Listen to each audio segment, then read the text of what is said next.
Good morning, millennials. Welcome back to The Toast. Happy Tuesday. Hope everyone's having an amazing day. I am Claude. That is Jax. Hey, Jax. HYD. I'm doing well, turdy. Thank you for asking. Happy Valentine's Day to my favorite turd. I'm wearing my heart sweater in God, honor of look at today's you. festivities. Yeah, I was feeling romantic. I'm wearing all brown today in honor of my favorite turd.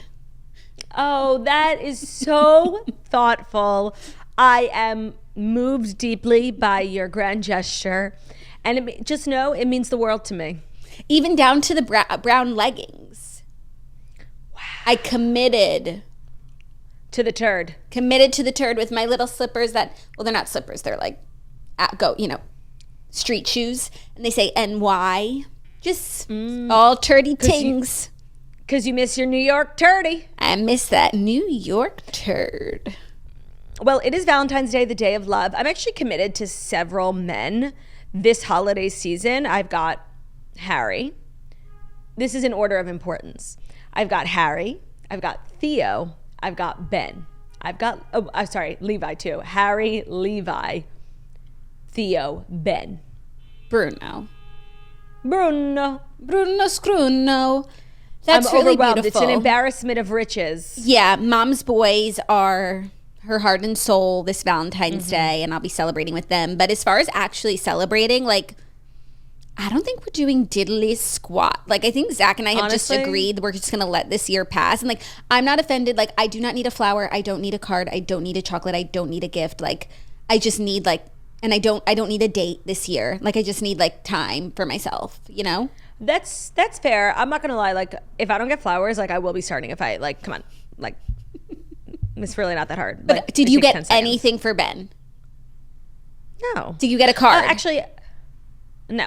I usually we've kind of let Valentine's Day slip a little bit over the years because our anniversary is so close and Harry's birthday. There's just a lot going on. But I always get a curd. And this year, not only did I not get a curd, I'm not running to the store today. I'm not going to try and finagle one. It is what it is. I just feel in, heterosexual relationships, Valentine's Day is for the girl. I'm not going to give a card. I'm just going to get one. I'm not going to give flowers, but I'd like to receive them. So you're saying I should just sit back and expect that even though I didn't lift a finger today, that I should get something? Yeah, that's literally what I'm saying. Okay, will you just text my husband and let him know that? 100%. I'm also, while I didn't get Ben anything, I curated our plans for this evening. I procured the tickets. So that's what my are you gift. doing? Me and Ben are going to sushi. And where? Then we're going to Billy Joel. Well, don't tell everyone where you're going to dinner. Billy Joel. Billy Joel. Yeah. What's the matter with the clothes I'm wearing? Can't you tell that they're out of style? I feel it's going to be packed. I feel of course, he does a show at the Garden every month. But I think, for it's going to be couples, full of lovebirds. I know. We're actually going with the Taylors. So we're doing a double date Valentine's. And I'm excited. I never actually make plans for Valentine's Day ever because I think it's a dumb corporate holiday. But it's cute. I think it's so cute. And even though I'm not participating this year, as far as I know, look at Zach. He probably booked a sitter. Has got the us jet fired up. Fired up the jet. Literally, that would never happen. No, because you have a child. No, but he could book a sitter. He could. I don't think those things are happening. And even though we're not celebrating this year, I'm not anti-Valentine's Day. I think it's so cute. I think when you're in so many different stages of your relationship, it's so great to reaffirm. when you're dating, it can really solidify a fledgling couple, and I think that's so cute. And when you're engaged, when you just have time, but right now I don't have time this year, but I look forward to celebrating next year. And I'm not boycotting the holiday or anything. And everybody who's celebrating, I love seeing your celebrations and your posts. It's just we ran out of time this year. Listen, you've got a child. I totally understand. I feel I've already given up in so many aspects of my relationship, and I can only imagine how much worse it's going to get when I have a child. I stopped shaving my legs. I don't even want to know the type of beast Ben is going to be married to come, my child rearing years. Yeah. I'm hopeful that this is just a 1 year sort of thing. Maybe next year we'll get back on track.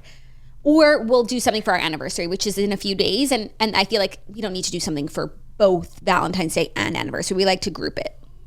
Well, last year was probably your best Valentine's Day ever, right? Because Harry was what, like 5 days old? 1 day old because his birthday was yesterday. Sorry.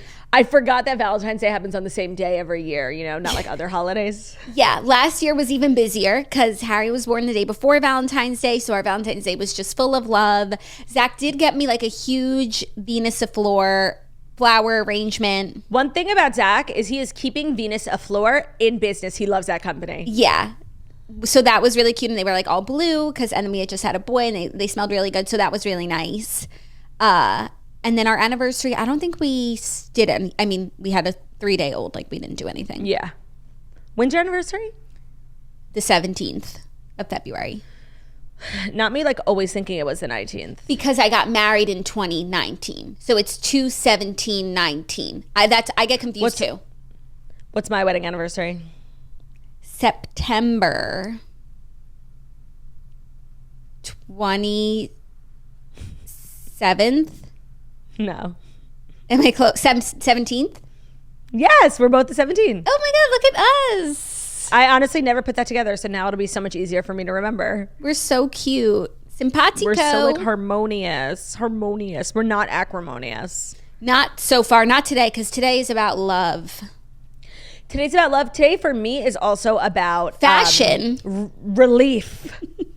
Relief. I was talking all day yesterday. I was like so excited to be here today this morning having this thing behind me. Last night was my big fashion week event. Yeah, your girl modeled. She did comedy. It was actually like seeing the event all put together. It was kind of brilliant. I think like it's really hard to stand out as a brand during fashion week. Everybody does the same things and you just have to be like the biggest and the baddest and the most celebrities. And it's like, it gets kind of monotonous and people forget and your show is so short.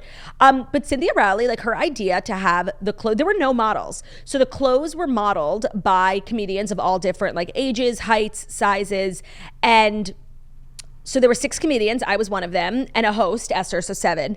And everyone was dressed in the new line. So we all had our show looks, and then right after our sets, we changed into new outfits. And by the time the last comedian was done, we all came out on stage and like took a bow with Cynthia in our second looks. So she got to like really show off. I think it was a total of like 14 or 15 looks.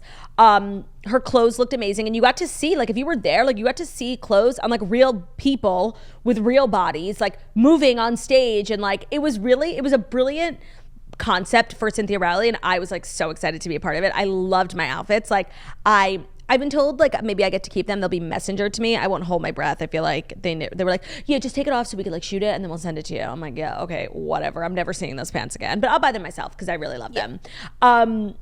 I had 2 great outfits. My set was good.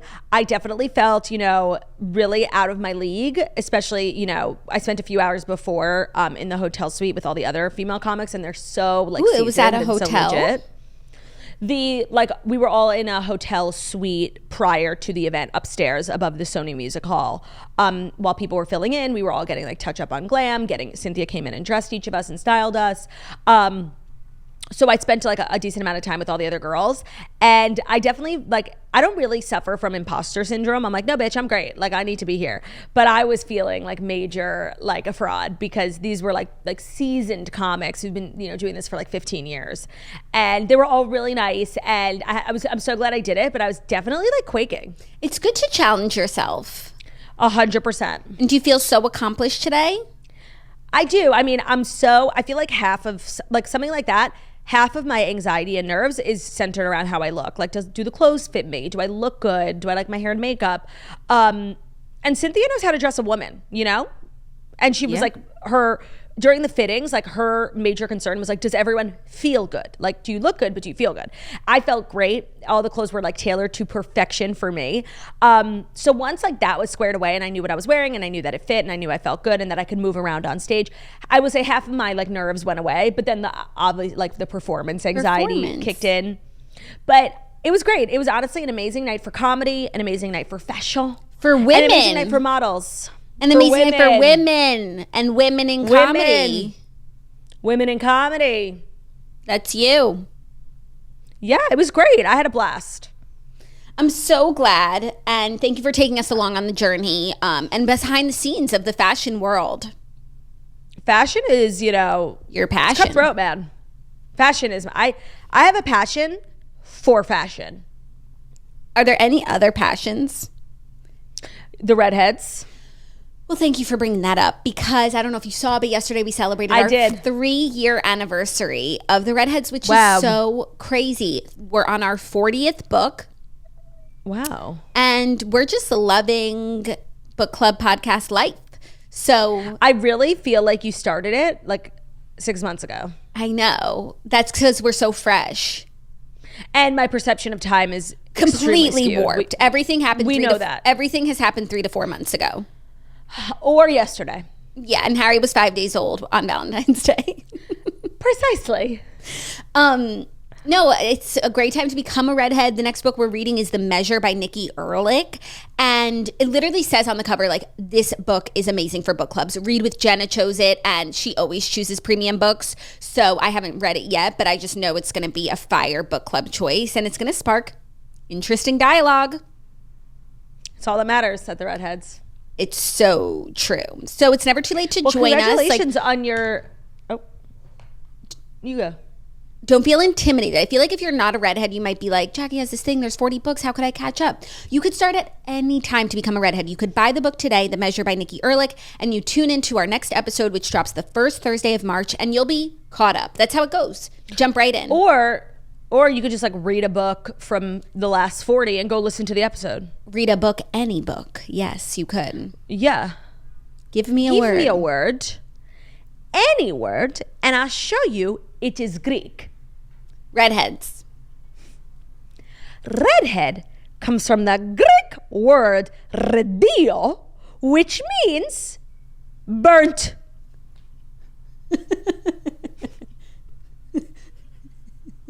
Thank you for that. I literally love that movie more than I've ever loved anything. I know. Did you know that Tom Hanks and Rita Wilson like produced that movie? No, I didn't. That goes in the plus column for them. Yeah, I found that out on the Good Guys podcast when I was a guest. The Good Guys. I was a guest on The Good Guys, and my episode drops next week. Because you're a good girl. Because I'm a good girl. I am a good girl. Because you're a good girl and you know it. Honestly, that video of Pia Mia singing that song. Oh, goodness. Add it to the list.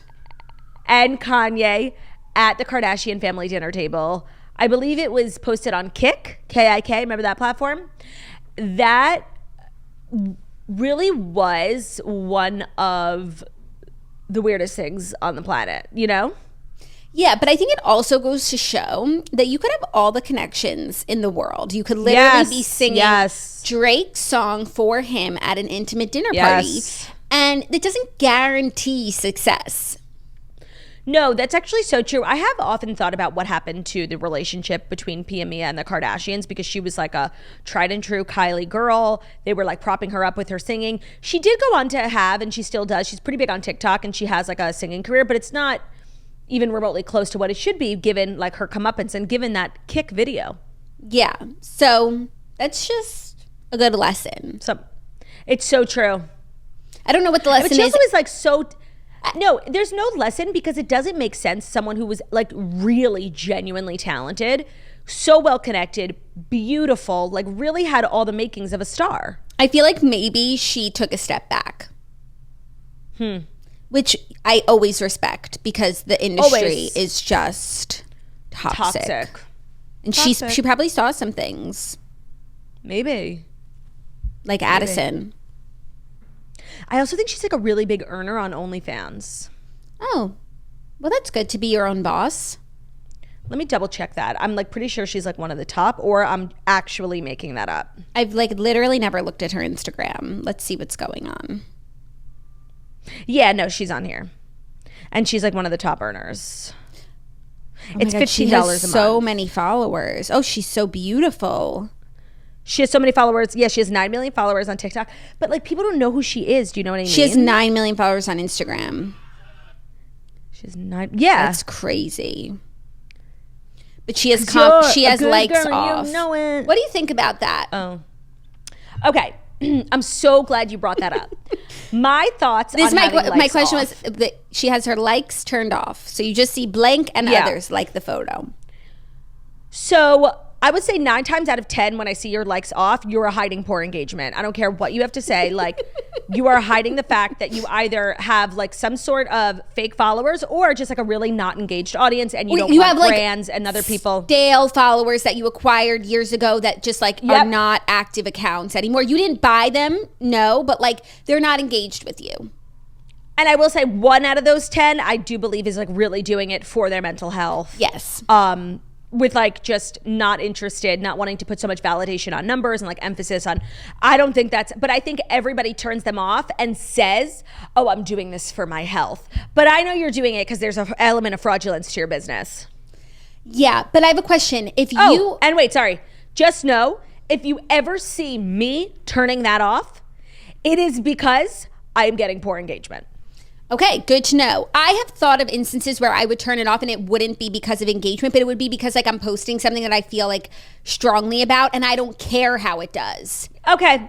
But I have a question. Most people turn off engagement for their whole profile. Right, it's not just like one piece picture. Of content. But like I feel like Hailey Bieber like sometimes like turns off comments on like a specific photo because she's like, I don't care what you guys want to say about this. By the way, comments is different to me. Yes. Like if you want to turn off comments, I understand. It's like, I am not going to, on my page, give a platform for people to give me their thoughts on my appearance. That I understand. Well, it's not just your appearance, but I'm talking about just likes. Okay, but I have a question. The number of likes. Can I ask my question? Oh my God, calm the fuck down, bitch. It's Valentine's Day. But Jesus fucking Christ. I've had a question the whole time.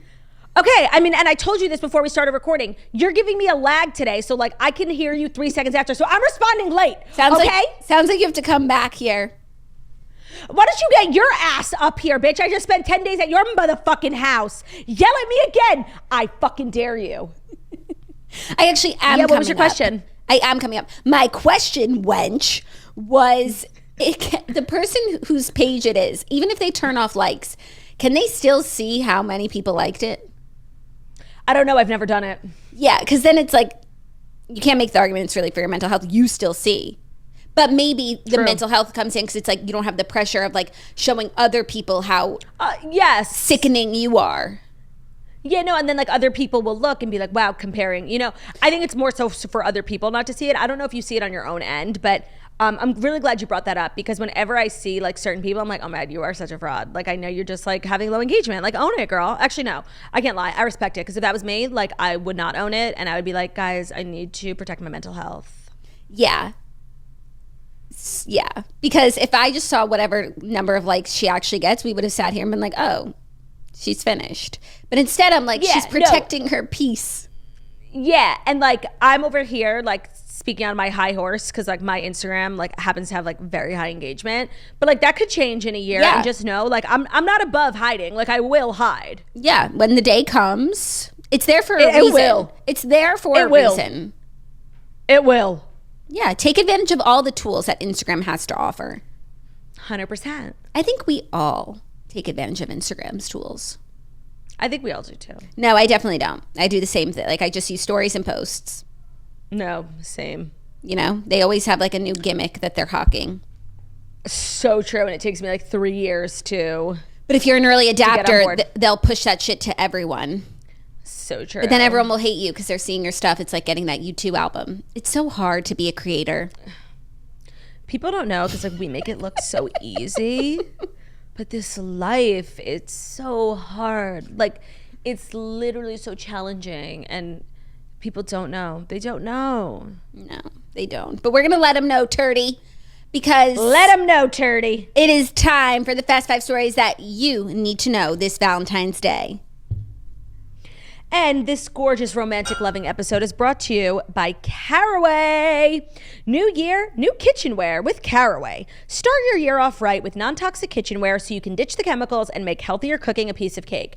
If you have watched any of our cooking vlogs or watched our Instagram stories, like Jackie, because she cooks more, but both of us, like we are obsessed with Caraway Home. If you are, obsessed, by the way, beyond.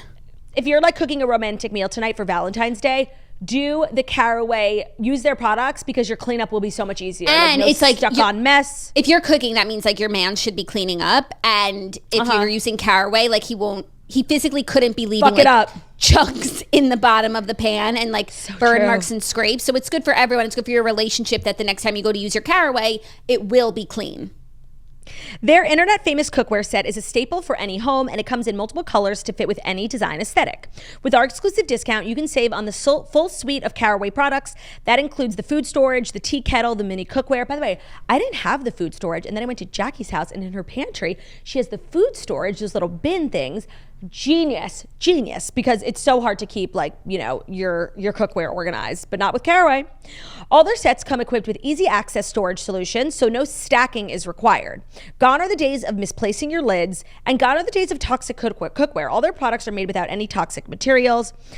Visit carawayhome.com/toast10 to take advantage of this limited time offer for 10% off your next purchase. The deal is exclusive for our listeners. Visit carawayhome.com/toast10. That's TOAST10, or use code TOAST10 at checkout. Caraway, non-toxic cookware made modern. Today's episode is also brought to you by our favorite bar, the Perfect Bar. Looking for a nutritious and delicious snack? Well, look no further than Perfect Bar. With their lineup of fresh from the fridge protein bars, Perfect Bar is exactly what you and your family need. Your New Year's resolution to eat healthier should be enjoyable, right? So why not stack on something that's nutritious and delicious this year? Perfect Bar has you covered with their lineup of fresh from the fridge protein bars. They're made with freshly ground nut butter, organic honey, and 20 organic superfoods. Perfect Bar has a variety of products like protein bars and little snack size bars too. They are all so good and good for you. Whatever your palate, you will find something you like. You know me, pickiest eater alive. The dark chocolate peanut butter with the little sea salt, that Perfect Bar is so good. I love that you keep Perfect Bars in the fridge. It kind of makes all other bars like really disgusting, like claiming to be fresh, but it's like you don't need to be kept in the fridge. So question mark. How could you do this to me? Question mark. Oh, and that's about our conversation yesterday about keeping chocolate in the fridge. You know, the Perfect Bar is a good example of why you keep it in the fridge. It's the perfect consistency. Literally. If you aren't already it's also because convinced, Perfect Bar is fresh. Right. They're non-GMO project verified. They're gluten-free, soy-free, low GI, and kosher because Perfect Bar respects the Semites. Perfect Bar knows that it'll be love at first bite. So for a limited time, they're offering you a chance to try their refrigerated protein bars for free. Here's how it works. Sign up for your email or texts from Perfect Bar and then upload a picture of your receipt from your local grocery store, and they will reimburse you for the cost of one bar. It'll go directly into your Venmo or your PayPal account, which is pretty cool. All you have to do is go to perfectsnacks.com/toast to get a free Perfect Bar today. That's perfectsnacks.com/toast to get a free Perfect Bar today. Happy snacking. You know what's better than a snack? A free snack. 100%. 100%. So that's my tip of the day. Our first story, Olivia Wilde finds herself in some cringy waters again. Newly single Olivia Wilde is calling A$AP Rocky hot, tagging Rihanna in a cringy post. Olivia Wilde called A$AP Rocky hot on her Instagram story Monday and tagged the rapper's pregnant girlfriend Rihanna before deleting the post mere hours later. So she posted a reel to her story of A$AP Rocky like supporting and loving Rihanna's performance at the Super Bowl, and she said, "If I thought he was hot before, this really put me over the edge." Many fans found her caption to be cringy and questioned why she would brazenly tag the couple who have been dating since 2020. People said it's inappropriate, etc. She removed the post from her story amid the backlash before addressing her followers who, quote, got it twisted, saying, "It's hot to respect your partner, especially when your partner just did that." Okay, let me say how I actually conceptually really agree with her point. The point being like, men, you know, who support like really kind of, I would say, more successful women than them and like are so supportive and not intimidated. Like, I agree, that's an extremely attractive quality. But Olivia Wilde, like out here being on the same level of fame as them and like tagging them, like, and her verbiage like makes it cringe 101. However, I do support the message, I want to say. I agree. And if she were a lay person and I just saw a friend of mine post this on their feed, I'd be like, oh, you can think, you know, A$AP Rocky's hot. We all have a celebrity crush. And now he's even hotter because he supports his woman. I wouldn't think twice about it. But the fact that she's a fellow celebrity who's like, they're going to hear about this. And even if she had just said what she said in the second part, like it's, you know, it's hot to support your partner. But she said, if I thought he was hot before, which... So you're crushing on him. Which is fine when you're a layperson, but it's like weird when you're a fellow celebrity. I can't explain what the difference is, but it's weird. So random, but I saw this on Twitter this morning and I like rolled my eyes hard and I was curious. Did you make it a story about Bethany? No. Okay, she's like really annoying me, but like she like has to, she has to comment on everything, and she's like getting backlash for her comments on the Rihanna Super Bowl performance. Because she said like, it was good but not great. I saw her perform years ago during the same month that Pink performed. She was much less inspired than Pink as a performer. She wasn't even comparable. Pink was just like so incredibly passionate. I thought I would just throw it up because Rihanna puts business first. The Super Bowl performance was good and not great, and being pregnant cannot make that easy. But it was a spectacular Fenty brand performance, and that's where the big Super Bowl win was last night. Take all the money she has made making music and multiply that by a lot for what Fenty is making. The rest is just a vehicle for what that mega beauty brand success. She is one of the last few who will cash out that way as the celebrity beauty brands are super saturated. She crushed that Fenty beauty performance, and even she did a touch up of her face and a token touch and sniff on her vagina, which many of us could have done without. I'm in like my anti-Bethany era, which is so crazy because like you could not catch me not defending everything she did, especially like that season of Housewives in Colombia. I just like shut up. Yeah, no, I don't care that Pink was inspiring a few years ago and more inspired than Rihanna. Like, I love Pink. I'm constantly inspired by Pink. I didn't watch Rihanna though and say Pink is more inspiring. No, it's literally that TikTok sound. Why the fuck did you have to bring that up? Like, no one was talking about Pink. Literally. And like Bethany, I hate to say this next 3 words. As a woman. Yeah, I know. I hate Jackie. And like Jackie. Yes to what I hate to say these next 3 words because like ugh. But it's true. As a woman, and not as because, a mother. No, yes, as a woman who knows what it's like to be pregnant. Not because women have to blindly support other women and just, no. But because she's pregnant, it's like, bitch, you know what that must have been like. Not even just getting up there and shaking your thing, but the months and months of prep work when you feel like hot garbage. Yep. So I said it yesterday. I will not tolerate any sort of slander about the performance. And Bethany's just like in this era of her career, whether it's on TikTok, her podcast, she has to say like annoying, outrageous things. That's how she gets press, and it's how like she feeds to her followers and gets more followers and gets more listens. And I think that's the most annoying type of celebrity. And I feel like I never ever expected that to become Bethany's career post Housewives. Like she was too good for all this stuff, and now she's just like, in the sewer like everyone else. Yeah, and I hate to sound like a teacher, but it's like you can have, some less than stellar things to say about Rihanna's performance. If you less than stellar things to think about Rihanna's performance. If you can think whatever you want, but like, why do you have to say everything that you think? Like, it's so unnecessary. Like, oh, it was good, not great. Okay, so you thought it was good. No, by the way, I only agree with that pertaining to this. Like, sure, share your thoughts always, but like, leave the pregnant woman alone. Share your thoughts always, but like, it's so minute. She's not even saying anything like radical substantial or new. She's just saying it was good, not great. Pink would have been better. Like, does that need to be said? No, and it's like, why don't you do your research? Pink has refused the Super Bowl halftime show. She has? She's not doing it. Yeah. Why? Yeah, she refused in 2019 when like the NFL was getting like a lot of flack and there was like a lot of controversy like with the anthem. She like stood with the players and didn't want to work with the NFL. But the players work with the NFL. No, that's a good point. And I think also Cardi B, that was the year that Maroon 5 did it, I think, because like nobody else wanted to do it. Yeah, so there were a few years where it was like, now that we've had a halftime show that was remarkable this year, I'm looking back at the last few years. I'm like, yes, I can say now those were bad. Like, I didn't like last year's. Now seeing remarkable. I liked last year's. Like, it was, especially like if you're a huge fan of hip hop, like if they had done that for a country, like you would have gagged and people would have been like, this sucks. That's true, but it was just like, so I only remember it because like I was watching and like in the hospital, so it was just like a memorable thing, but meh. So I actually was looking up yesterday, you know what the most watched ones are? Live? Yeah. Okay, I can't remember who the third. Oh, the third was Lady Gaga. Okay. Who was the second? I think the second was Rihanna, but the first really surprised me. So Guess. I'm gonna have to like Bruno Mars. Mm-mm. Coldplay? Katy Perry. You're lying. I mean, you have to think about where Katy Perry was at the time in her career. I mean, I loved her. I love her. You know what's so important? It's so important for me to mention, like, it was a TikTok, so it might not be like historically accurate. I weirdly do not believe that. And also the halftime show, like, I believe that Rihanna brought viewers to the Super Bowl. 100%. But I think generally speaking, the halftime show is like just watched by the people who are watching the Super Bowl. No, by the way, it was right. Rihanna's halftime show averaged 118.7 million viewers, making it the second most watched in Super Bowl history.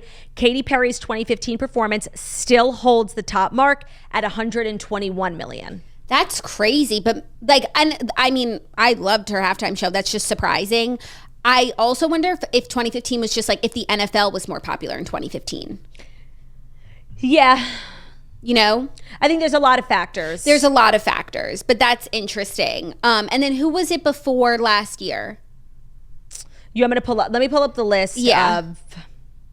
It's because like, there was like a couple of years where like they had to keep tapping Beyonce and Bruno Mars. Like nobody else wanted to do it. J-Lo and Shakira. I thought that was amazing. I thought it was great too. Okay. And then there was Super Bowl halftime shows. Maroon 5 was and Maroon 5 was and Justin Timberlake was major. That was the one that we were at. Yeah, but you know what? We never saw it on TV, so we don't even know what it was like. Okay, so Rihanna was this year. Last year was the hip hop medley, Eminem, Dr. Dre, Snoop Dogg. Oh, the year before that was The Weeknd. I thought that was very forgettable. Agreed. Yeah, Shakira and J-Lo, I thought that was great. Maroon 5, meh. Justin Timberlake, meh. Lady Gaga, best of the best. Like, stellar. Really, she put her whole gagusy into that. Then before that was Coldplay, Beyonce, Bruno Mars. That was good. Loved. Really good. Loved. Then Katy Perry. Then Bruno Mars, who brought out Red Hot Chili Peppers. That's one of my favorites of all time. And then before that was Beyonce's Solo, where she wore that black leotard. Amazing. 2012, Madonna. Don't remember it. 2011, the Black Eyed Peas. Really, truly, I just saw a clip of it. I remember it being very bad. You know they were singing live. That's what I'll say, okay? Then 2010, The Who. I must have missed that. That's not for us. 2009, Bruce. I'm sure people loved that. I feel like football fans and Bruce fans, there's a lot of crossover. Yeah. So maybe the views weren't that high because not new people tuned in. Right. But also like times change. 2008, Tom Petty. 2007, and I believe this is probably considered one of the greatest of all time, Prince and the Florida A&M Marching Band. I think that's like the one people are always referencing. I don't think I've ever seen it. Yeah. 2006, Rolling Stone, then Paul McCartney. 2004, of course, Janet Jackson. How could we forget? Ooh, 2003. This is an iconic lineup. Shania Twain, No Doubt, and Sting. 2002, U2. 2001, Aerosmith, NSYNC, Britney Spears, Mary J. Blige, and Nelly. So it was like a medley. I love a medley. And then we're getting into the 1900s, and I'm not going to go That's there. where our research ends. Very interesting. So anyways, I think that this was the best one in years. Since Lady Gaga. I agree. And that's what happens when you choose one person. And that's why I like when you choose one person. Yes, I am personally not into the medleys. No, I'm not into the medleys. Everyone becomes kind of forgettable. Sorry. No, and it's just like you're right. It's just almost like a mosaic. Like and there's no, you know what there is? Another word. Yikes. There's no accountability. If it's good, who made it good? If it's bad, who made it bad? Right, and what do you call it? Because you won't say, oh, that was the year that 8 people performed in Listen Out. It's like, oh, that was Beyonce's year. Yeah. I think the one, if anyone from Apple Music, they're in charge now. One, make a choice. Well, their first one was excellent, so I have hope. Yeah, their first one was excellent. But you know what's so funny? Like when it was the Pepsi show, I don't think Pepsi really got involved in terms of like creative, dancing, lighting, choreography. But I'm sure Apple Music gets involved now, like for more of a creative standpoint. That's like what they do. Yeah, I think they could just probably be more helpful. Yeah. But Pepsi has agencies and stuff for everything, I'm sure. Mm-hmm. So anyways, back to Olivia Wilde. I also want to take this time to mention that Ted Lasso season premiere date dropped March 15th on Apple Plus. How long will it have been from season 2 to season 3? I do not know. Googling? Yeah. I just want to see. So you said, when is it being released? March 15th. Of this year? Yeah, like next month. In a month. Okay, and season 2 premiered of July 2021. 2 years. Damn. That's crazy. Well, it wasn't even that hard for us because we watched late. Yeah, of course. Like of course, always late to everything. Yeah, so I'm excited about that. Just wanted to get everyone excited. But episodes are dropping weekly, so I guess we'll be talking about it in April. I cannot stand these streaming services who literally changed our habits. Like, we're going to be new and different. We're going to bulk drop a season. And we're like, oh, we love this. And we got used to it. And now they're like, even Netflix, like, oh, you like Love is Blind? Here's 3 episodes. Bitch, give me 8. No, they turned us into addicts. Yes. And now they're taking away the product. No, but you know what it is? Now I don't think they can really keep up with how fast people consume all their shit. They spend like a year and $100 million making one season that people will consume in 2 days, talk about for 3, and then move on from. That's like not a sustainable business. No, but they got us hooked on Netflix with this binging, which was not a healthy practice to begin with. To spend your whole weekend at home watching a whole season of television, but that's like now how the world works, and now they're taking it away from us. No, I think they created a culture and a trend in which they cannot keep up. Yeah. The shelf life of a show that like drops the whole season and goes viral. I mean, Bridgerton, literally their biggest show. We talked about it for a week. Yeah. In general, I'm here for like sustainable. healthier television watching habits, but don't get me hooked on phonics. They got us hooked on stuff. Yeah, and then take it away. Yeah. And now look at us, we're monsters. Literally. Fiending for content. Our next story is actually some more Super Bowl news drama. Okay. Because Terry Bradshaw is facing backlash for his... I know, wait. Can I guess what it was? Because me and Ben turned to each other. Is it Waddle? Yeah, amongst a couple other things. For his Super Bowl post-game remarks to Kansas City Chiefs coach Andy Reid. So after the Chiefs won the Super Bowl...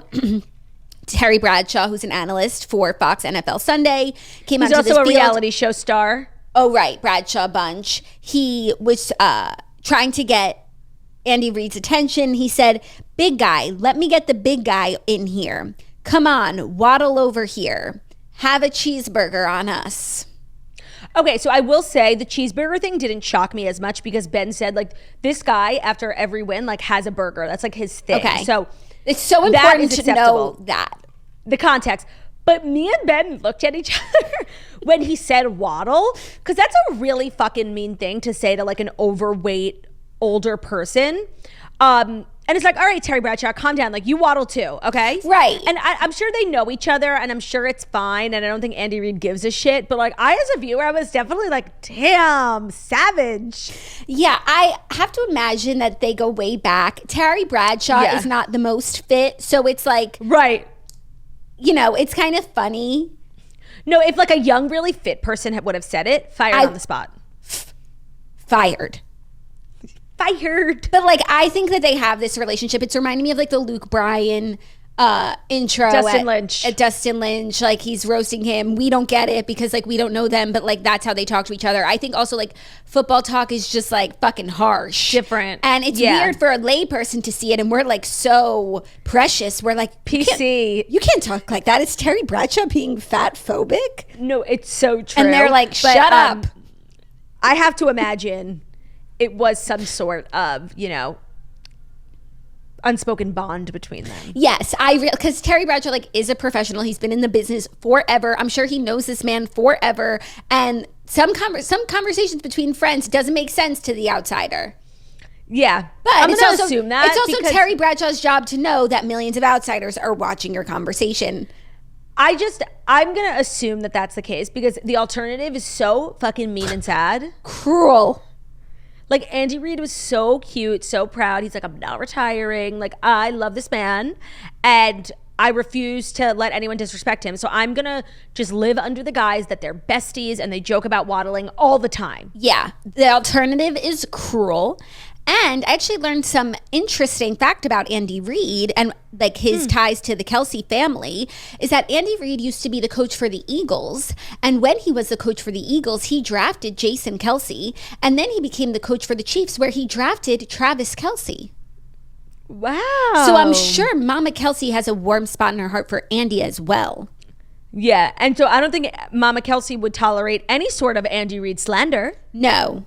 Andy Reid slander. Disgusting. Oh, man, I'm so glad other people picked up on that because me and Ben were like cackling. We're like, what the fuck? That's so goddamn rude. Yeah, that's so funny. Also, in the post game, like when they got on the field, I think, who did they get to talk to first? It might have been Andy Reid, but they were also trying to follow the reunion between Travis and Jason, but they had Andy Reid on, and like, so the camera had to go to him. Obviously, it's a big get, but like, I was like, wait, go back. They're about to sync up. Like, no, when the game is over and everyone's families come and the players shake each other's hands, like, it's so chaotic. And honestly, they pretty much always do a good job of like getting the moment, no matter what the moment is. But it's tough. That's a tough part of the job, I have to imagine. Like being the camera coordinator, like Josh Duhamel from Life as We Know It. Yeah, but also to be like the person on the field, the sideline reporter. But I think that's also what makes, you know, the job, that's the exciting part of the job. You know, when the game was over, they had all the players on the field before any of the interviews started. And I saw, they like were at a glance. I saw Erin Andrews fucking elbow her way through this mob to get to Travis Kelsey and Patrick Mahomes with her cameraman. And you know what? I feel like that's a huge part of sideline reporting that most people don't think about. It's like being an animal. Yeah, you got to have sharp elbows. I'm like, go bitch. She was literally plowing through people. Like, yeah, it was crazy. Love that for her. Could never be me. Yeah. My God. Actually, it could. No, I would be talking. I just need a cocktail. I'd have the exclusive with the water boy. I'd say. You literally would. Who drank the most water? Who drank what kind of water least? Was it? Who drank the least water? And tell me like a little bit about what one of the tougher parts of your job. And Juliana, do you drink a lot of water? Great question. Is there anyone who's not allowed to have some of this water? Okay, like you're beating it to death. No, I think there's a lot you could glean from the water boy. Well, there's also, I saw on the TV a water girl, like when people got off like offense or defense, there was like a girlie with a Gatorade water bottle, like pouring the water in their mouths. I saw that too. I thought that was genius. They didn't have to take their helmets off. Okay, yeah, because I saw someone doing it with their helmet off and I was like, oh wow, they can't even drink their own water, these divas. It might have been because it was like the group's water bottle. So he couldn't put his mouth on it. Okay, good point. Because honestly, I was judging. Might have been like COVID protocol. Yeah. Good point. Okay, are you ready for our next story, which I'm finding fascinating? It's one of our favorite subjects to talk about, which is about... Ourselves? No. Okay, so I'd say like top 20 favorite subjects. Okay. Which is about having sex on screen with your co-stars. Intimacy, okay. In the arts, not in pornography. Yeah. And we're always talking about pornography, so you had to make that distinction. Was confusing. Penn Badgley is going deeper on swearing off Racy U sex scenes. He said that aspect of Hollywood has been very disturbing. So Penn Badgley has been in the headlines recently, and not only because part 1 of the 4th season of You dropped on February 9th. On his podcast, Pod Crushed, last week, he talked about his strong dislike of filming intimate scenes, and the internet exploded with thoughts about his remarks. He also said that he'd shared his feelings with Sarah Gamble, the You showrunner ahead of the season. In turn, he said Gamble had a really positive response, and they came back with a phenomenal reduction for season 4 of all the racy sex scenes. In 2 wide-ranging interviews for this week's Variety cover story, which will be released on February 15th, Badgley spoke expansively on the subject. In our story, Badgley details how the number of sex scenes he knew he'd have to do for You had been a major factor in 2017 in him not wanting to play the role of Joe Goldberg, who's a serial killer and love addict. I've never seen the show. The whole series, after all... Oh, you haven't? No, and now is Joe Goldberg a Jew? Of course, they make the serial killer a Jew. Kill me. Totally. The whole series revolves around Joe's romantic fixations and how he gets the women he's fallen for to submit to his charms. By design, You has a lot of sex. He spoke carefully about describing his discomfort with sex scenes, quote, having done a fair amount of them in his career. He said, "It's not a place where I've blurred lines. There's almost nothing I could say with more consecration." That aspect of Hollywood has always been very disturbing to me, and that aspect of that job, that mercurial boundary, has always been something that I actually don't want to play with at all. He's also now older than his romantic interests on the show, and it didn't used to be the case, he said. He wishes he didn't have to do any sex scenes. It's important to me in my real life to not have them. He said, "My fidelity in my relationship, it's important to me. And actually, it was one of the reasons that I initially wanted to turn down the role. I didn't tell anybody that, but that is why." He's been married since 2017 to Domino Kirk Badgley. I didn't know that. Yeah, I believe he's married to Jemima Kirk's sister. No way. Yeah, Domino Kirk. Okay, that's so interesting. I have to say, I never thought I'd hear like a man in Hollywood say like he's uncomfortable that he has to kiss women on screen who are younger than him. Like that is next level. Like that's what a normal person would say, but people in Hollywood don't seem to care. Yeah, but he said that his wife encouraged him to take the role still, and he was obviously going to listen to her more than anyone. And so in this current season of You, there are fewer sex scenes, and they are all performed fully clothed. I have mad respect for this. Me too. Like to turn down a hit show for like season 2, season 1 blew up, and to not want to return because of like something you morally struggle with, and then to make a change, like to actually enact change with the showrunner. I think that's pretty cool. And to like admit that it's fucking weird, which we all think, but then everybody, you know, all the greats tell us that it's not, and it's just like, you know, playing a part of the job, and it's not romantic, and we can't wrap our tiny little lay people heads around how that could be. So true, because our brains are so small. No, whenever anyone in a film or a TV show is asked about intimacy scenes, they're just always like, "Oh, you don't understand, like it's such not a big deal, blah blah." But like to its core, you know, being in a relationship, and whether it's real or fake, putting your lips on someone else like has to be even slightly discomforting. But it's not even just kissing, like, and the way that these scenes have increased in sexual nature, especially with the streaming shows, they're not on cable, like they don't have as many things and censors to worry about. Like things are getting fucking crazy out there. So true. So maybe back in the day, it's like, okay, I can kiss someone and not fall for them or not have a feeling. But I think these days, like the sexual scenes are so much more graphic that they're doing things. To be completely 100% naked against another person, even though they probably have like socks on the genitals, but like your whole body skin to skin, like there's something deeply intimate about that. Yeah. So to just brush it off like it's nothing is like, it's a lie. Yeah, but also like it seems like in this show in particular, like it's extremely sexual, multiple partners, a lot of sex, and I have never been with multiple partners. Not every sex, you know, so in some movies, like you're going to have this one partner, maybe the two of you are able to compartmentalize, you have like a good relationship with that. I'm just talking like the actors, you know? Yeah. But to do this like over and over and over again, like it's crazy. And I'm glad he's admitting it, and he's trying to, you know, stay faithful to his wife, but his wife is understanding. But it's a crazy part of the job, especially as these scenes get more and more gratuitous. Yeah, no, we've definitely gotten to a place where they're like insane. There's just some crazy shit I've seen over the years on, you're right, like streaming, where there's no sort of like, you know, mothers against parenthood. You know, that's why like so much stuff can't be on cable. It's like those organizations for like kids, parents who don't want their kids to be scrolling through and like see a boob. But there is none of that. It's totally unregulated on streaming services. Yeah, because like you sign up for it, like you're a consenting adult, and they can put whatever they want on there. Yeah. So I thought that was interesting, and he's never been like one of my faves Me neither. as an actor, but I'm just like, oh, that's pretty cool. No, I have respect for this. I have respect. Before we dive in to the next couple of stories, let me just tell everyone that today's episode is sponsored by Third Love. Most bras suck, and it's a real bummer, but Third Love knows that it's not you, it's the bra. They have spent years designing bras for your body. They make over 60 sizes, and they even invented half cups, so you will always get the perfect fit, which means that you will always look and feel your best. So whatever type of bra you're looking for, whether it's like an everyday bra, something more full coverage, something without a lining, want a little bit of extra lift, a little va-va-voom for Valentine's Day, Third Love's best-selling bras are all designed to fit and support your body. They have a style for every solution and outfit, and they will make you look and feel great no matter what you're wearing.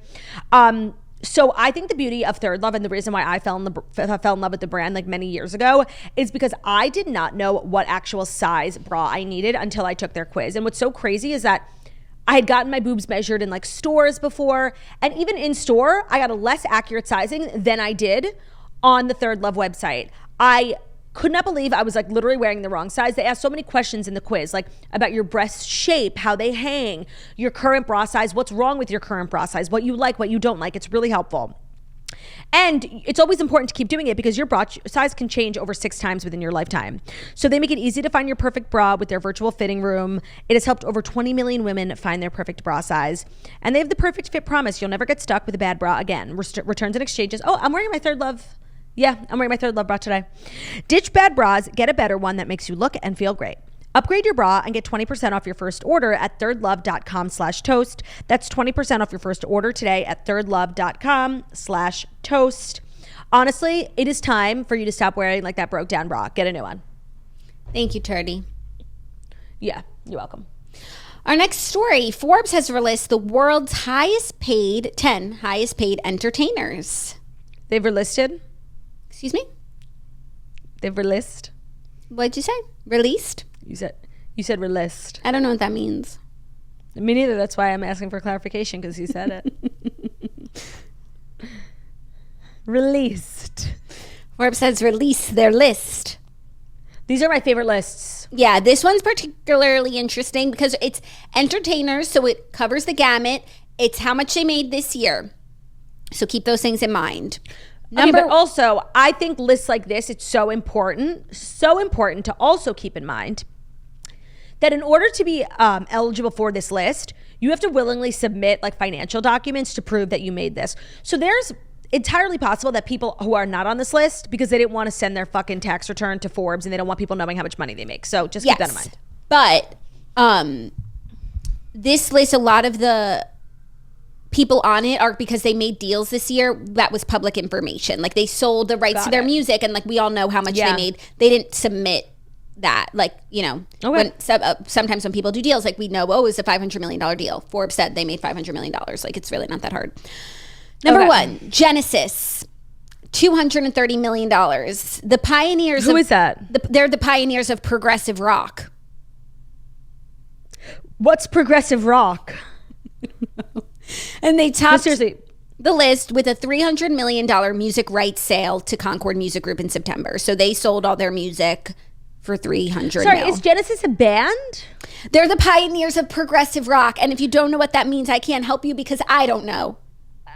Okay, like what the fuck is Genesis? They're an artist on Spotify. Their number one song is Invisible Touch. Shall I play it? Oh, they're an old school British band. Okay, so they sold their catalog. Okay, I needed some clarification. I understand now. Thank you. No, you don't need to play it. Fans of Genesis also like Phil Collins, Peter Gabriel, Emerson, Lake and Palmer. Yes. Got it. So how much did they sell their catalog for? $300 million. Also, Phil Collins is part of Genesis. Oh. He has solo income streams. See your true colors shining through. Yeah. I love Phil Collins. I would see him in concert. Totally. And that's like a little confusing. I guess he's 1/3 of Genesis, which is they're the pioneers of progressive rock, and don't you forget it. Touring and recorded music royalties also rounded out their income. So that was a nice big deal for Genesis. Happy for Lily Collins' dad. Happy for Lily Collins. It's been a great year for Lily Collins. Yeah, it's always a great year for Lily Collins. Though you never know what someone's going through. No, it's so true. But like to be born into such privilege and have, you know, like the perfect life. Yeah, naturally gorgeous. Yeah. She's really natural. She's been beautiful since she popped on the scene at like 15. Yeah, great roles, good talent. Mm-hmm. You know, don't forget Blindside. Yeah. Oh, how could I? Number 2, Sting, $210 million. The 17-time Grammy winner and former Police frontman pocketed $300 million before fees by selling his entire musical output, both solo and with the Police, to Universal Music Group in February. So another one who sold his catalog. Right. So if anyone's wondering like why Taylor Swift was like so mad about owning her music, like this is why. Because at a certain point in everyone's career, Justin Bieber just sold his. It is your biggest asset, and that's how you like cash out of the music industry. Yeah, but it also is interesting to know that people do sell their music. Yeah, by the way, I'm sure Taylor would have sold it if she had owned it. That's why she wanted it, so that eventually she could sell it. Yeah, but she didn't buy it from them when they made her an offer. She tried. They said they offered. And she said, yes, you did offer to sell me back each album every time I made a new one for you. So like she would have to make 8 more albums with them to get all 8 back, or however many it was. She's like, okay, you give me Lover, I'll give you Taylor Swift debut. It was like a 1-for-1. Right, no, but that was Scott. But I thought that Scooter offered for her to buy it when she was like upset that he owned it. The company that like worked with Scooter, like I think it was called like Shamrock or whatever, they offered to sell it to Taylor, and Taylor was like, well, if I buy it, I'm making money for Scooter. Like Scooter gets paid out. She's like, I will not make a deal in a way where Scooter gets any sort of benefit. Yes, and then the original issue was that she didn't own her music. Scott Borchetta owned it because she signed a contract when she was so young, and it was not a good contract. No, not at all. But she was just like happy to get a gig. Yeah, but like that's where the issue stems from, is like the fact that she didn't own her music to begin with. Yeah, and most small artists with like no sort of like people not who have no viral on TikTok, like they have no leverage, people who just like earnestly want to get into the music industry, that's what record labels do. They like take advantage of them because every now and then somebody hits. And also because the record label provides a service and they're not running a charity. Yeah. But yeah, of course. It's a little sharky, not a little, like, you know. It's sharky. It's sharky and it's predatory of like young innocent people. Yes, but the record label could be the difference between them, you know, continuing to make songs on TikTok and doing a world tour. Yes. Third, Tyler Perry, $175 million. The actor, director, writer, studio mogul had another lucrative year thanks to simultaneous income streams from film, his BET TV shows, and the sprawling production backlot he outright owns in Atlanta. In his second year amongst Forbes' top 10 highest paid entertainers, he is the list's sole billionaire with an estimated $1 billion fortune. I'm obsessed with Tyler Perry. I feel like every time I learn something new about his business, like I didn't know he owned this huge backlot. I'm sure like every studio. No, like I am more impressed and I just love him. Yeah, he's incredibly impressive. Yeah. And it's also impressive that like he's the first person we've discussed on this list who didn't have like one big sale. It's like he made all this money, top 3 from like multiple. That's like such a diversified portfolio, like to make money in different revenue streams. And with that, he will be on this list again next year, and the other ones probably won't be. Will not. Right. Yeah. Sustainable. Yeah. Number 4, Trey Parker and Matt Stone. They're the duo behind South Park, and they had another banner year thanks to earnings from a legacy HBO Max deal and Book of Mormon. I didn't realize that they wrote Book of Mormon. The majority, I can totally see it. The majority comes from their Paramount deal signed in 2021, which guaranteed the pair $935 million over 6 years. Another one who probably did not give their tax returns to Forbes to care about being on this list, but it's public information. Wait, 935. What's so crazy? Like, who the fuck watches South Park? Like, I know it's everyone does, but like, I literally don't know one person. No, and like, they are geniuses. No, and they have like years and years and years of iconic episodes that people are obsessed with, and I'm sure that's what the deal was. You know, selling the catalog to Paramount so they could live, and then continue to create content for them for the next 6 years. Selling South Park to Paramount. That's it. Right. Probably. Yeah, like the catalog. Yeah, so that's who knows? Crazy. Oh, they'll be here again next year because they definitely just did 935 divided by 6. And so they'll be on this list for the next 6 years unless other people out earn them. Next, James L. Brooks and Matt Groening, $105 million. They're the creators of The Simpsons. The same but different. Same thing, yeah. They sold all 30 seasons to Disney Plus from FX in April 2019 in a streaming deal made after Disney's previous acquisition of Fox. So that's great. That's good for them. Next, number 6. And that was crazy because the last number of people have been like back end people, biz tings. But number 6 is Brad Pitt with $100 million. Wow. The majority sale of his Plan B production company in December earned the actor an estimated $113 million after fees. The deal also had Hollywood chattering. It's definitely become a brand, says one lawyer, adding that Plan B, in addition to producing Oscar winners Moonlight, 12 Years a Slave, and The Departed, likely owns back ends and has a development slate that would increase its value. Oh, so he had a big sale. He had a big sale, and he earned an additional $30 million estimated. So he didn't submit stuff if it's estimated from roles in Bullet Train, Babylon, and The Lost City. Well, that's so interesting. You know who I feel like will be on that list in the next few years is Margot Robbie. Like all the movies that she does now, she does it all her own production company, and they're all Oscar contenders. And I think hers will be big like that too. That's so interesting. I didn't know he had one of those. And that there's real money in it. I thought sometimes they get into directing, for the art. Like passion project. Yeah, I love to see behind the screen. Yeah, things Kevin come Hart to has life. one too. But no, he produces most of his movies. Big money maker. That's so interesting. Now it makes sense why everyone does it. Yeah. Well, not everyone, but like a bunch of people. Number 7, Rolling Stones, $98 million. They grossed $136 million from their tour and record royalties, and they pocketed over $8.5 million per night on their 15-city tour across Europe last summer. Per night? Yeah. That's crazy. Nice. Number 8, James Cameron. I'm still awaiting your call. $95 million. The smash success of Avatar sequel made him the first director of 3 of the highest grossing movies of all time, alongside Avatar and Titanic. His second outing to Pandora netted him at least $95 million, according to industry insiders, in a deal that's said to be back-end heavy with bonuses for crossing certain box hold thresholds. So that's just back-end is how you make money, but also, making the biggest movies of all time is how you make money. Right. No, of course. But like, I'm sure James Cameron's like director fee from the studio was like not that much. But he's like, yeah, but every time this movie makes $1, I get 10 cents. Yeah. Interesting. Makes sense. Number 9, Taylor Swift, $92 million.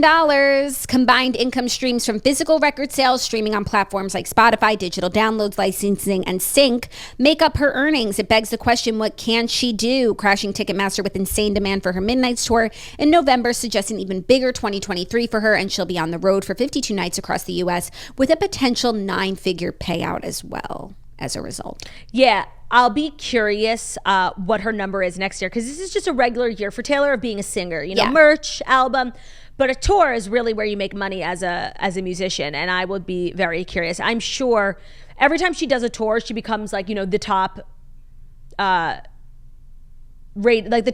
most generated revenue from a female tour. Like she's up there with Beyonce and Madonna, and I'm sure this next one will just take it to the next level. Yeah, so no one had a really big tour this year in contemporary music, like the Rolling Stones had a big tour. But the only person who comes to mind is Harry Styles. Yeah. And he's not on this list. But you want to know why? Even though it's so crazy, like Harry Styles did not play any arenas. Sorry, any stadiums, excuse me. I know, but like the amount of arenas he was doing, like you do stadiums so you don't have to work every night. That's true. But if you do 10 arenas, like the Forum and Madison Square Garden, that's I think 20,000 people, whereas like a MetLife Stadium's like 100. Crazy. Number 10, big tour this year, Bad Bunny, $88 million. Yeah. The Puerto Rican rapper, best known for combining reggaeton, charmed millions around the world as he flew on a palm tree on tour. He appeared alongside Brad Pitt in Bullet Train and challenged machismo with gender fluid style. The lion's share of his income came from 2 tours performed in arenas, and The World's Hottest Tour, which was his first time playing in the biggest possible stadiums. Endorsements with the likes of Corona, Cheetos, and Adidas were icing on the cake. Right, so he got on the list as somebody who played stadiums, arenas, and 2 tours. Yeah, and movie and album and endorsements. Right. He's working hard. Interesting. Was that the 5th and final? No. Oh. That was the 4th and 4th. I'm Good sorry. to know. That was the 4th and penultimate. Yes. Because our 5th and final story is some exciting news for us 90s kids. S Club. There ain't no party like an S Club. Gonna show you how. S Club 7 is reuniting for 25th anniversary tour. The British pop outfit will play 11 arena dates in the UK and Ireland. So nothing for us here in the US, but we could still be excited. For us slimy Americans. The original 7 members will set out for a 20th anniversary nostalgia trip later in the year. As it stands, they will play 11 arena dates scheduled to kick off October 13th in Liverpool. They put out a statement saying, after 8 years, it feels amazing to announce that we're reuniting and performing together again. We're so excited to bring the S Club party back to our fans across the country to celebrate 25 years of S Club 7. Okay, wait, like, not to be dumb, what other songs does S Club have? Oh, Claudia, never had a dream come true till the day that I found you. And even though I pretend that I moved on, you'll always be my baby. Club. Don't stop, never give up. Won't you head high Hold your head high and reach to the top. Don't you let see what you have got. Bring it all back to you. Okay. And I'll hit you with so one many more. Bangers. Reach for the stars. Climb every mountain top and just reach for the stars. There you go. Wow, okay. All right, good thing they're not coming to America because now I want to go. Literally, I would probably go to this if it were conveniently timed for me, Right. and if it were happening in my area code. In your country. In my country. Wait, that's so great. I love a reunion. I'm glad that they're all still, you know. All 7. Buddies. So we don't have to like feel all weird. 7. I love that. That's so great. I'm excited for the Irish. They deserve it. Yeah. And the British. Ain't no party like an S Club. Gonna show you how. Yeah, yeah. I was obsessed. Like that music video Club. for S Club Party. Like Sick. watched on repeat. They were sickening. They really were. They were so iconic. I wonder what they look like now. They How old look are they? like S 40? Club 7 25 years later. They look like S Club 70. Yeah, except like I think they've lived very normal lives and have, you know, embraced Yeah. the aging process and aren't like Love that. wax figures. Love that for them. Yeah. Well, to our British and Irish toasters, get tickets. Get SClub7.com. tickets. If you're in Liverpool, you're not going to want to miss that. You are not going to want to miss it. And those Well, are you the Fast know- 5 stories. Me and Margot were planning this year to go to Luke Combs in London. I think he's playing the O2. And are you okay? And what about your other sister? You're always welcome. Like, we'll plan the trip, and like if you're For available, sure. come. But like, I know I'm welcome. Like, I know now that I know about it. But like, if you didn't mention Yeah. it and you guys like planned it and you just like booked it, like the more advanced notice I have, the more of a possibility. Okay, it by the is. way, like what I mean, Margot and I planning, we're like, we sent it when he announced it, we like sent it to each other on Instagram. We're like, we should go. Okay, when is it? I don't know, but if there's like a crossover S Club performance, like even like an hour away. Yeah. S Yeah. Club. Ain't no party like an S Club. Gonna show There's you actually how. no party like a toast party. And that's what we've had here today. We did. We did. Thank you, Jax, for the gorgeous stories, the gorgeous stories. You're welcome. Thank you, Toasters, for tuning in to the Toast, the Millennial Morning Show, where we deliver the Fast 5 stories that you need to know every Monday through Friday on YouTube. So if you're watching this on YouTube, bitch, feel free to subscribe and give this video a thumbs up. We're also available as a podcast anywhere podcasts can be found. So that's Spotify, iTunes, Stitcher, Public Radio, iHeartRadio, CastBox, all the places. So wherever you listen to podcasts, find us, The Toast, leave a 5-star review about how beautiful, stunning, and wickedly talented we are. Hope you guys have a great day. We'll see you tomorrow for Hump Day. Can't wait. Bye. Love ya. Bye.